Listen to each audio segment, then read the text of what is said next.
I'm headed to the greatest show on earth, the Eras Tour by the one and only Miss Taylor Swift, the woman who has soundtracked the adolescence of millions of girls and women around the world, including mine. It promises to be one of the best nights of my life.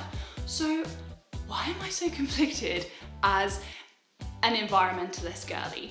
Let's talk about it. I've been doing a lot of research around sustainability in the music industry and specifically diving into the carbon footprint of the Eras Tour, and it's not pretty. So come along with me to the Eras Tour at Wembley Stadium and let's talk a little bit about what's going on in the music industry. First order of business, we have to pick an outfit.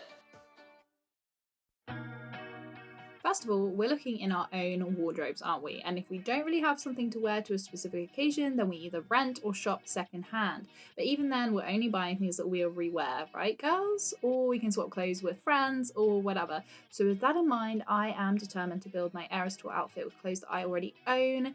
This is step one to trying to offset my low-key guilt around being excited to participate in this less than perfectly sustainable ritual. Did have a look on Depop or Vinted for a black leather blazer to pair with some of these outfits, but in the end I decided against it because I know that it would make the outfit more Pinterest worthy, but like, is that really worth perpetuating our overconsumption crisis? I didn't think so. I actually wore this dress to see Harry Styles live on tour as well, so we love to see a concert outfit being reused, and it's so cute. I thought it went really cute actually with this purple Lucy-Yak jumper and the hat, of course. I have quite a lot of shiny sort of pieces that I never get to wear a lot, like this gold top, which I absolutely love, and this red sort of sparkly top as well. I have this red bag from Rogue Studio that I got recently. It's made from leather offcut, so I'm definitely going to be wearing that. I really like this see-through sort of midnight vibe blouse as well. I thought that was really cute, but I think in the end I decided to go for this sort of Reputation type red and black look because I had these tights that have dragons on them and I thought I definitely need to wear those because they're so similar to that snaky vibe, and I have to wear my apple leather Viron boots, of course. They are my absolute go-to for basically any outfit, and here's the complete look. But I have to tone it down a little bit for my 4-hour train journey, so this is the final outfit with a denim jacket, of course, for the traveling, and then I'll just change when I get there.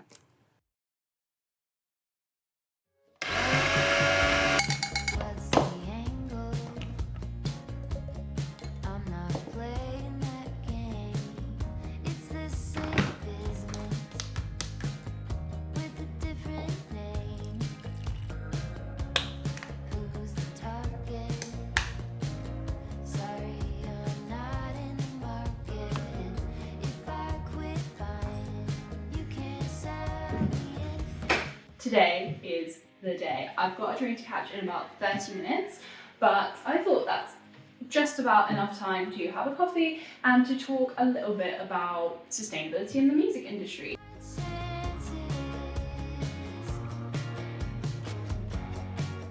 Let's start with a bit of a red herring, because you might think that the move away from buying vinyl and cassettes and CDs to digital streaming must be better for the environment, right? Because we're using less plastic to make all of that and it's all just in the cloud. 2000 was the peak time for CD sales, using 61 tons of plastic in the US a year, but by 2016 this had dropped to just 8 tons. Whilst the US CO2 emissions for producing vinyl and CDs from about the 70s to the 2000s did rise from 140 to 157 million kilograms of CO2, and there are questions about the recyclability of them. That is nothing compared to streaming, which now uses 350 million kilograms of CO2 every single year. You can see from this chart actually that streaming emits hundreds of tons more CO2 into the atmosphere because it takes massive amounts of energy to power the servers in the data centers that allow you to stream through places like Spotify or Apple Music. According to the New Statesman, Olivia Rodrigo's song Driver's License actually emits the same amount of emissions as flying a round trip from London to New York 4,000 times because of how much has been streamed. And that's just one song by a famous artist. To mitigate this, Spotify has moved to using Google's carbon neutral data centers, which are aiming to be powered entirely by renewable energy by 2030. And in 2018, Spotify claimed that they had been able to achieve almost 100% carbon neutrality as a result of that switch. But I did see something recently on Instagram about that, the fact that it's basically just greenwashing. So I'll play that clip here. I just read that Google is planning to build a data center that would consume 169 litres of water per second. Despite the misguiding imagery of the cloud, technology is built on real infrastructure that impacts people and the planet. And this includes data centers, which consume up to 2% of the world's electricity demands. Whilst most big tech companies make big claims about powering their centers with renewable energy, their huge levels of consumptions are robbing communities of renewable energy and fueling the expansion of the fossil fuel industry. Something else that Spotify recently did was that they actually added nature as an artist on Spotify. So there are now quite a lot of songs on there from some big artists that have featuring nature as an artist, and all of the royalties that nature earns from that will go towards conservation projects. There was a study done by the University of Glasgow and the University of Oslo called The Cost of Music, and in that they said that the results revealed that the price consumers are willing to pay for the luxury of listening to recorded music has never been lower, whilst the environmental cost of listening to music has never been higher. The next thing that we need to talk about is merch, because all artists now seem to have their own t-shirts, their own hoodies, alongside their own vinyls and all of this. And I think it's an area within fashion that is massively ignored, because people don't even think about the traceability behind it, the transparency behind it, what sort of materials that merch is actually made from. It sort of seems like it's completely separate to the fashion industry as a whole. And it's really rare to see anything to do with sustainability either on the websites of where you buy the merch or at the gigs. It's completely just irrelevant. Mina Lay actually just did a really great video all about merch as well, so you should definitely check that out too. A lot of merchandise is overpriced fast fashion, and the mass production of said merch these days has also led to tons of waste. A Taylor Swift hoodie will set you back £70, and that's not because it's been made fairly or it's using organic materials or it's carbon neutral or anything like that. It's that expensive because it's got Taylor's name stamped on it, and you're buying that social clout, the nostalgia, and all of the feelings that come along with the concert. And it kind of capitalize on the fact that you're coming out of the concert, you're feeling really good, you want to treasure those memories that you've just made. Of course you're going to buy something to remember that night by, even though it's probably not made with the best materials or with the best pay for the people that are making the merch. When I went to see Noah Khan last year, I was actually really pleasantly surprised to find that his t-shirts were made by Stanley and Stella, which are a certified organic brand. Just another reason why I'm completely obsessed with that, man. What are we talking about? Oh yeah, so merch companies not very transparent because they don't have to be. You don't know them, you probably couldn't name the wholesalers that actually create this merch because they're not your typical fast fashion high street brands. They're sort of invisible. But they should be held to the same standards in terms of sustainability that we are starting to hold those fast fashion brands to as well. We should know where the clothes are made, who makes them, whether they're paid a fair wage, and they should have the same sort of certifications and accreditations that we expect from high street shops, or are starting to expect from high street shops these days. You can check out some of my other videos to dive a bit deeper into the issues around sustainable fashion. I talk quite a lot about that on this channel, so if that interests you, then do hit the subscribe button. But the bottom line is that someone somewhere is making Taylor Swift's merch, and it's not costing £70 to us because those people are paid really well and it's a really fair system with really great materials. And that's the norm. The other issue with merch, which I touched on a little bit when I was picking my outfit, is that a lot of artists encourage a specific aesthetic at their concerts. So Beyonce, it's like all silver, which I don't know about you, but I really don't have that much silver in my sort of day-to-day wardrobe. So that's definitely going to lead to some single-use fast fashion items. Harry Styles is all like pink cowboy hats and feather boas. And let me tell you, those feather boas literally start coming apart when you pull them out of their packaging. They're plastic packaging, obviously. When you pull them out of the packaging, they are already disintegrating. And I'm pretty sure that they are still finding feathers from those feather boas from last year when Harry was in London, just all over London. And not to mention sequins and also glitter, because a lot of people wear glitter. So we've specifically got some biodegradable glitter to wear to Taylor Swift tonight. And then there's the venues. So actually powering all of the lights and things like waste management, single-use plastic at the venues. There are some easy wins there, like using mobile tickets instead of paper printed tickets to reduce paper, as well as providing water refill stations and reusable cups and biodegradable packaging for food. These are all quite easy swaps that venues can make if they feel inclined to actually make it happen, because there's currently not a lot of pressure on them to abide by any regulations. Festivals in particular, I think, have to start becoming much better at this, because the aftermath of a festival is crazy. There's so much waste and things left behind, especially at massive festivals like Glastonbury. Some festivals have banned single-use dates. Some of them allow you to offset your carbon footprint through an app. A lot of them also encourage you to consider your travel, and they might have a partnership with something like Big Green Coach, which takes people from all over the country to the festival so that you don't have to take an individual car. And that brings us to travel, something which might sound like quite an easy fix, because why don't we just pay for offsets when an artist goes on tour so that they can offset their emissions from all the travel that they have to do? But that isn't really a solution, because it's not actually reducing the amount of emissions, it's basically paying for the problem to go away. And a lot of these offsetting projects are really dodgy as well, like tree planting, for example. A lot of these companies that handle the offsets are based in the global north, but then the projects take place in the global south, where sometimes they're displacing people from that land to plant these forests, and often they are monocultures as well, which means that there isn't any biodiversity, and it's just not a very good setup. That's a whole other video in itself, so let me know if you want to hear more about that in the comments below. There are organisations like Reverb and A Greener Future which are helping artists and venues to become more sustainable and to take on these more sustainable practices.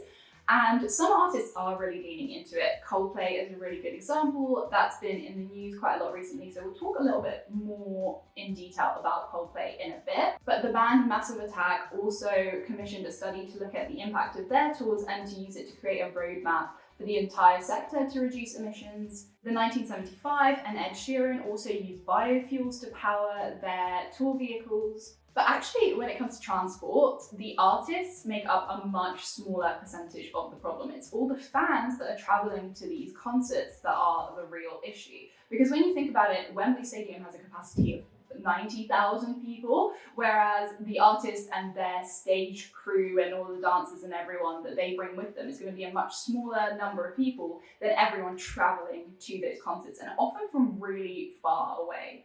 You might have realized by this point that one of the biggest issues is just that there is no industry-wide regulation, and there aren't any sort of policies that prevent venues from choosing the least sustainable options, or that prevent artists from making the least sustainable choices. It's kind of up to the individuals whether they choose to care, and let's be honest, where there's profit involved, they will probably put profit before planet.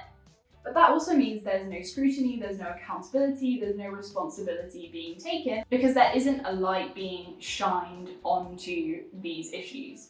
Not that many people seem to care, except for a few exceptions. So those are some of the issues to tackle. But the good news is that there are some trailblazers, there are organisations doing really great things in this space that we'll come back to a little bit later on in this video. But right now, I have a trick to catch. See you there.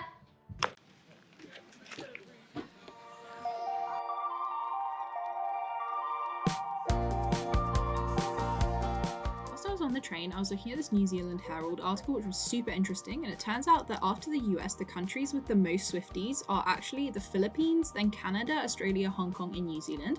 But Taylor isn't playing any shows in the Philippines at all. People are going to have to travel to Singapore, Japan, or Australia to see her. There also aren't any shows in New Zealand or in the south of Australia, and the cost of flights at Malaysian Airlines for the week of those Singapore tour dates has soared by 50 to 130%. Now, a representative for Taylor's management has told us that they had bought twice the number of carbon credits needed to offset their tour travel before it even started, but it's not clear whether this includes audience travel too, which would be a significantly larger chunk, even despite her private jet flights. So it's kind of like, why have they chosen to do that then? Why no shows in the Philippines? And it's probably because they don't actually have any stadiums big enough for it to be worth it for her to go there. This article is linked in the description if you're interested. Anyway, I made it to London.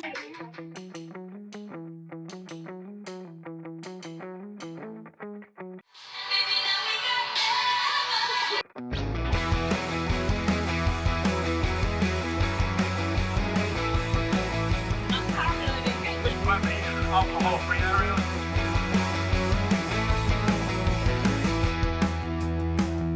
Hi! You recorded?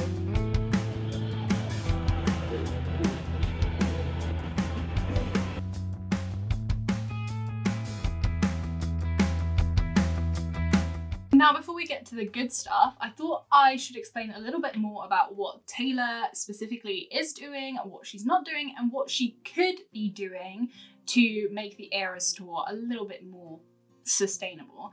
And we also have to ask the question, how responsible is she for her impact? To what extent is the industry set up in a way that prevents artists from making the kinds of meaningful change that they want to make within their own tours and their own shows? Let's dive in. So she has paid to offset her emissions from the tour and then some, but that's definitely not factoring in the millions of fans that will go to see her at these shows as well. It also doesn't factor in the carbon emissions from like making her merch, for example. She has done bits here and there. For example, in 2019, she partnered with Stella McCartney, which is a sustainable fashion label, to create her Lover line of merch.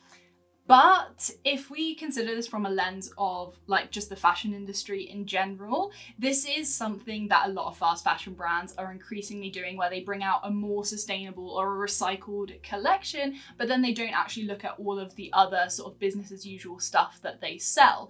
It's essentially greenwashing unless you change the entire supply chain behind your products and all of your products. It's just a gimmicky thing otherwise. Regardless of that, and this isn't climate related, but definitely worth mentioning, she has donated sizable amounts of money to charity. Though not enough to stop being a billionaire, mind you, but The Guardian writes this: the star frequently donates the proceeds from various songs to charity. All proceeds from the 2012 song Ronan, named after a little boy with fatal brain cancer, were donated to cancer charities. The 2015 takings from her Welcome to New York song were donated to the city's schools, and proceeds from her Wildest Dreams video the same year were donated to an animal foundation. Swift also donated to people during the pandemic, giving $50,000 to a mother of 5 whose husband had died of COVID. Several fans revealed the superstar had personally sent donations to those who had revealed online that they were struggling during the lockdowns, and she helped out an aspiring maths student in 2020 with a $30,000 donation to help him study at the University of Warwick. So she's definitely generous with her money, to a point. Although, to a billionaire, $30,000 is nothing. So just throwing that out there. Along the Eras tour as well, she is donating massive amounts of money to all of the food banks at every location in the UK where the tour stops. It's not been confirmed how much this is, but it's been said that it's basically covered the food bank's expenses for food for an entire year, which is a massive contribution. I saw this one comment on Instagram that was like, Taylor Swift's done more for food banks and food insecurity in the UK in 1 year of this tour than the Tory government did in 14 years. Something else that I do love about her is that she seems to treat the people that work directly with her really well. She's given them bonuses, she has their names up on the big screen after all the shows, and she always highlights the band and the backing dancers and the singers and everyone that perform with her while she's on stage, which is really great. But I really wish that she would extend that same courtesy and that same generous spirit to like the people that are making her merch, for example. But I do understand that maybe to her, she feels like she's doing enough good in the world, and she can't tackle every issue. That's definitely true, and we shouldn't be holding celebrities to this ridiculous standard that we don't hold other like normal people to. But she does have an absolutely insane influence, especially in the last year or so. She is just the subject of every single headline or every other headline. And so I do think with great power comes great responsibility. And I do think that, considering that the climate crisis is if not one of the biggest issues facing everyone in our time, maybe she could kind of help that process along rather than sticking to the sort of business as usual model where everything's made from single-use plastic and polyester, and the vibes are not giving eco-conscious queen yet. The big elephant in the room, it's not really an elephant in the room because everyone knows about it, but her private jet emissions are the talk of the town recently. She has topped the list of all celebrities with private jets in terms of the amount of emissions that she's emitted from flying on those planes, and buying offsets to cover sort of the cost of that to the environment is definitely not a get out of jail card. Her emissions from the private jet travel that she is doing are 28 times more in 1 month than the average person emits in a year while she's touring. When her team was sort of confronted with this, they said, this isn't accurate because Taylor isn't on all of those flights and she loans out the planes. But to me, that really doesn't make it much better, because if they really cared about reducing their sustainable impact, which I haven't seen anything from Taylor or her team to sort of suggest that that was something that they were really focusing on. But if they were trying to be more eco-friendly, then surely they would limit the amount of times that that jet could be used if she owns it. You know, like they wouldn't loan it out so that other people could use it for purposes that they don't need to. If it was the case, say it is the case that she does need private jets to be able to travel because of her ridiculous fame and she just couldn't fly on commercial flights, okay, but if she was at least acknowledging that and the impact of that, and then instead of just offsetting, she was actually trying to reduce her impact wherever possible and not loaning the plane out, that would make a big difference. Sadly, you just can't girl math your way out of everything.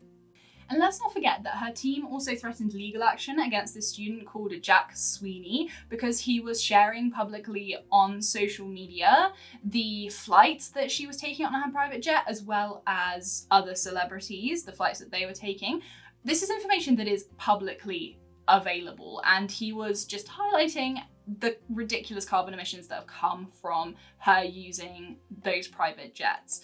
And they claimed that this was putting Taylor at risk of like stalkers and things like that. Really, this is publicly available. If someone wanted to get this information, they could. And also, it's not any worse than people knowing exactly where Taylor's going to be because of the tour dates that she's laid out. She does also have, in terms of merch, these limited edition collections and drops all the time. And I went on her merch website and there really isn't much information about where the clothes are made. Actually, there's no information about where the clothes are made, who makes them, whether there's fair pay, how it's powered, how the supply chain works, any of that, where her merch is sourced from. The only information on there seems to be the material of the product. Compare all of that to Billie Eilish, for example. Her latest album, Hit Me Hard and Soft, is being pressed onto vinyl that is made from recycled materials and is also packaged in recycled materials.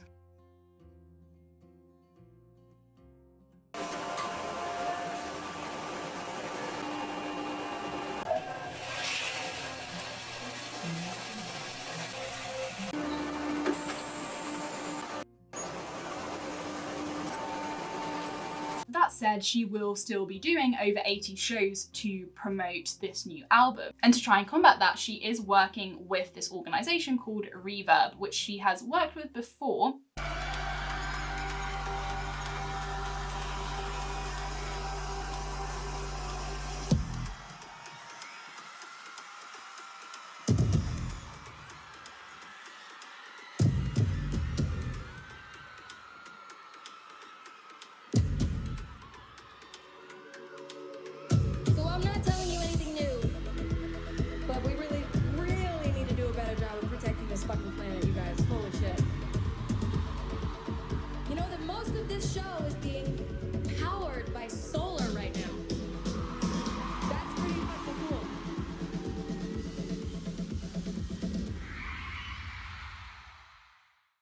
She worked with them on the Happier Than Ever tour and neutralised over 15,000 tonnes of greenhouse gas pollution and raised nearly $1 million to address the climate crisis. Billie Eilish also only serves vegan food to the people that tour with her and at her venues, and she's estimated that as a result, this has meant that they've saved over 8,000 animals and 8.8 million gallons of water. So small changes really add up. And when you scale that up to the level that Taylor Swift is at, those small changes could be massive. And when artists like Billie, who are massive and have massive influence, speak up about these things and set terms into their contracts with venues and on their tours and the people that they work with to ensure that the way that things are done are according to their values, it does set a precedent for those smaller artists to have that sort of role model and that roadmap to refer to so that they can make similar demands because it's already been done somewhere and it's already being done. And when you multiply this up to Taylor's impact, like I said, just think about the astronomical difference that these small changes could have made across the Eras tour over 100+ shows. As Taylor is wrestling on Spotify for the top artist in the world, the top band in the world is currently Coldplay. And Coldplay have been in the news a lot for their climate commitments and the fact that they have even surpassed their goals with their latest tour in terms of the reduction in emissions that they were aiming for.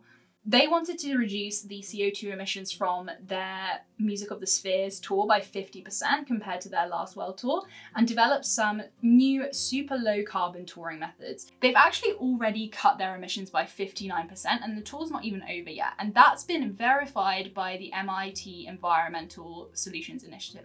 Alongside efforts to reduce emissions, they're also covering the remaining carbon footprint with offsetting and planting 1 tree for every ticket sold. You should check out their sustainability page because it is incredibly detailed. The fast fashion industry could learn a lot from Coldplay's sustainability page. Some of the highlights are solar panels to power shows and kinetic flooring to convert the energy of people dancing into power.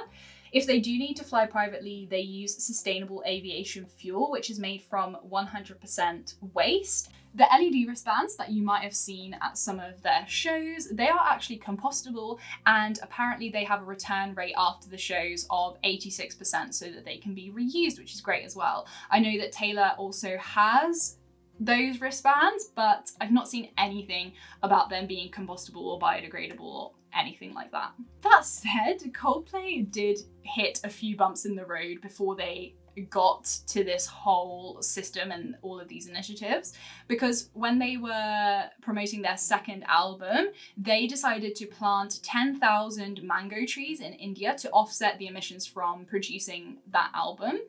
But because they didn't actually look after the trees, apparently 40% of them either burnt down or died from drought.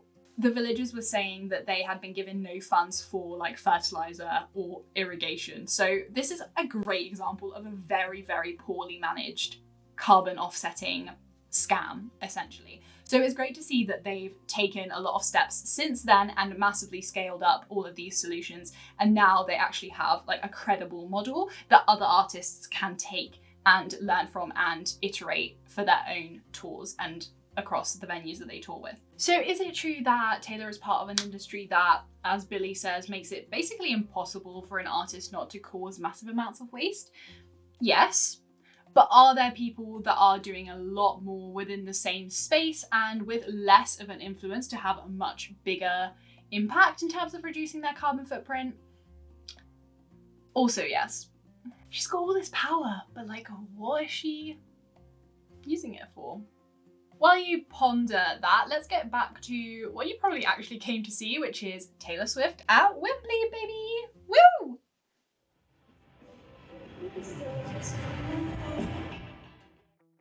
Now, sadly, I can't show you the audio because I'm pretty sure it's copyright infringement, but this was the part of the concert where people think she's a witch and she's performing some kind of satanic ritual. The entire performance was absolutely amazing. I can't believe that her and her dancers and the musicians do this every single night. By the way, comment below what songs you think we're singing. You get bonus points if you get the lyrics right. You can tell how big the stage was because they are literally riding bikes down it in this song. And if you were feeling a little bit chilly, there was a bit of fire thrown in there as well. We were having an absolute ball of a time. By the last 30 minutes, your feet do ache. You know, getting to play Wembley Stadium, right? That's not remotely normal. Okay, here's where my hypocrisy really comes into its own, because I did end up buying some merch and it came in a plastic bag. Oh, I was so annoyed. Collective pressure. It's about time for another lecture. You do it too, if you knew what's good for you. Future minded. It's not much for peace of mind, my friend. If I quit fighting, tell me what would happen then. No thanks. So, overall, that was an amazing experience. And in hindsight, looking back at all the photos and the videos makes it even better because of what a great time we had. But was it the best night of my life? I think the fact that I've been learning a lot more about sustainability, about Taylor's impact, all of that has impacted how I feel about going to an event like this. And so it's definitely had an impact. Like, ignorance is bliss, as we all know, but once you know something, you can't unknow it. And it does, I believe, become partly your responsibility to work against it, to not uphold it, to not perpetuate these systems that you've become aware of, right? Which I understand why a lot of people will want to not know about these things so that they can go on enjoying their lives. But on the other hand, sort of parallel to that guilt and that cognitive dissonance that I do feel, I'm also tempted to weigh that up against the fact that the phenomenon of the Eras Tour is basically like a massive screw you to the patriarchal systems that have deemed anything feminine as not being valuable. Like, yeah, why shouldn't the experiences of young women, their emotions, their feelings, the heartbreaks, the silly little things that they go through have the same amount of value in our society as like the experiences and feelings and emotions of middle-aged men? Why are the things that represent us deemed to be less valuable? In that sense, supporting Taylor Swift like very publicly and actively and proudly is like a protest in its own right. It's saying, yeah, these silly little songs about heartbreak by Taylor Swift, I identify with those and those represent my lived experience. And what? It's complex. But swinging back round to the climate impact for a second, it sucks that we live in a world where the things that bring us the most joy and happiness and that we love to do are also things that have these hidden costs associated with them, either for the planet or for someone halfway around the world. Someone is bearing the cost for our enjoyment. And a lot of the time we just let it happen because we like having nice things and experiencing live music and gigs and all these amazing things that the West, or life in the UK, at least for the most privileged of us, offers, and we turn a blind eye to all the other stuff because why would you care when you're having the time of your life? And you might call me a hypocrite, you might call me a killjoy, because why can't I just let you have your fun? And I totally get that, but being united over a shared set of experiences that's captured perfectly by a piece of art that we all get to experience together, we might appreciate that for its own sake, but we have to understand that there will be no music on a dead planet.